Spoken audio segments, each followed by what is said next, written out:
Father O'Brien, you've asked me to keep a journal, and here it is. It seems that relocating to Maryland was a waste. Moving from one house to another doesn't seem to stop anything, and the police are at a loss.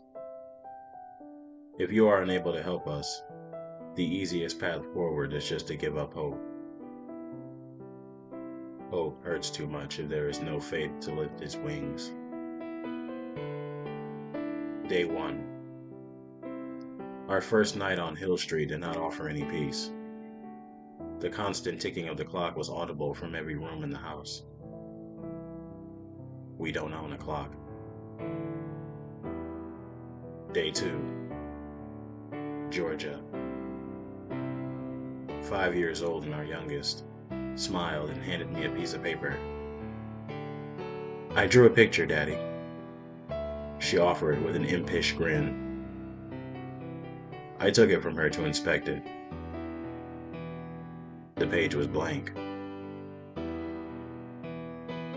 Georgia, my sweet little T, this page is blank, I explained softly. Her face grew red. She stamped her feet. It's not blank, Daddy.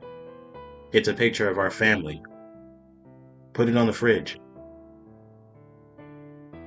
Georgia almost never yells, so this concerned me greatly. But that paled in comparison to what I felt when I looked down at her and saw that she had no eyes. I should say, rather, that the whites of her eyes were in place, but nothing more. Her pupils and irises were gone. Only livid, veiny tendrils of red crisscrossed the albaster surface.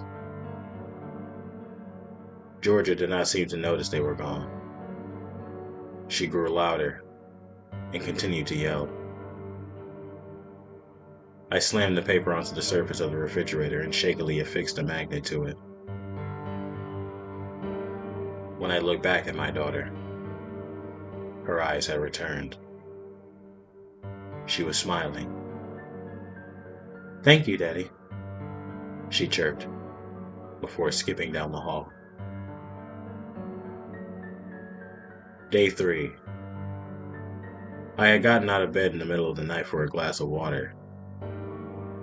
I can't explain it perfectly, but humans do have a certain amount of echolocation at their disposal. Something about the way our house sounded was off. I stepped into the darkened living room with the hopes of alleviating my fear, but the discomfort only grew. I fumbled for the light switch and flicked it on. The entire room was upside down. All of the furniture was affixated to the ceiling as though it was the most natural state in the world. Lights illuminated the scene before me by shining upward from the ground. After staring for several seconds, I decided that the best approach was to turn the lights back off. This way, at least, I wouldn't have to see it. The rest of the house was, or at least felt, right side up. The living room appears normal in the daylight. Day 4. The locusts are bad this year. Every garden on this block has withered except for ours. We planted tulips, but only snowdrops are growing. I have to mow the lawn twice a day to keep it from getting overrun. Day 5. A box arrived in the mail today. It had my name on it, written in a child's handwriting. There was no return address.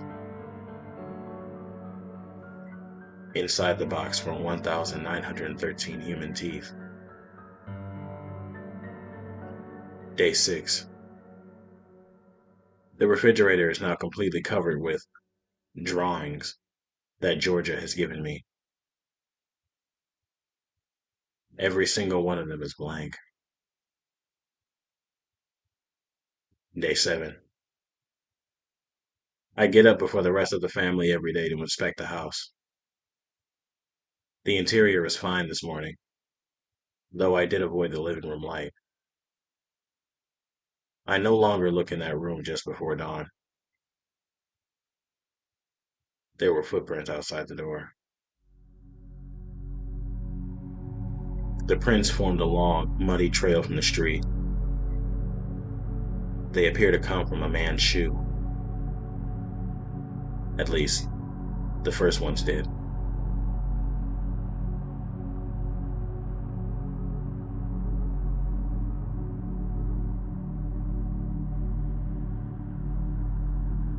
As the prints got closer to the house, they became gradually elongated. First 12 inches, then 13, 14, a foot and a half, and finally, just 2 feet long.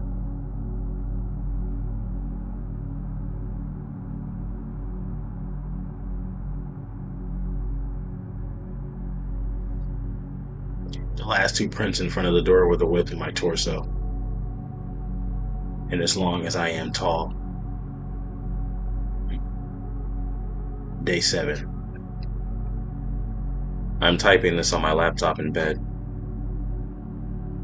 My wife has been calling me, softly, impatiently, from the living room. She sounds like she's coming from the ceiling. Her voice is coming from the ceiling. I'm too afraid to go out there. Tell me, Father, what happens after the 7th day?